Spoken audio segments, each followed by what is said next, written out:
Тұрғындар өздері тұратын баспананың апатты жағдайда тұрғанын айтады. Осыдан 5 жыл бұрын ғимаратқа жөндеу жүргізілді деген аты ғана болмаса, одан өзгере қойғанында шамалы дейді. Енді жергілікті жұрт әрбір таңын қорқынышпен атыратындарын айтып отыр. Дома еще хрущевские.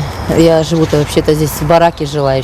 Біз барақ үйде тұрғанбыз, олар тозығы жеткен соң пәтер кезегіне қойып, осы баспананы уақытша тұруға берген. Пәтерлеріне кезекте жетеді деген. Содан бері 35 жыл өтті. Алексей Зиновьев бұл баспанада екінші топтағы мүгедек әйелмен тұрады. Үйдің жағдайы тым нашар дейді. Тұрғындардың сөзінше, ғимаратқа жөндеу жүргізгенімен біздің мәселеміз шешілмейді деген ойда. 2 марта к нам приехал представитель с акимата. Наурыздың 2-сінде әкімдік өкілінен біреу келіп, бізге шатырын жөндеп беретіндерін айтты. Бізге ең бастысы ғимараттың қабырғалары тозығы жеткен, құлап қалуы мүмкін.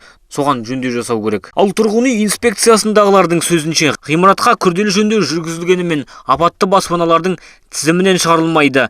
Тұрғындар жаңа баспанаға пәтер кезегінен де алып тастамаймыз деп уәделерін үйіп төгіп беруде. 2 жилых дома по улице Жамбыла 18 и 20 в 2010 году были признанными аварийными. Жамбыл көшесіндегі 18 және 20 үйлер апатты деп танылған. Ағымдағы жылы баспана шатырын ауыстырып, қабырғаларын сырлаймыз. Бірақ ол адамдар пәтер кезегінен шығарылмайды.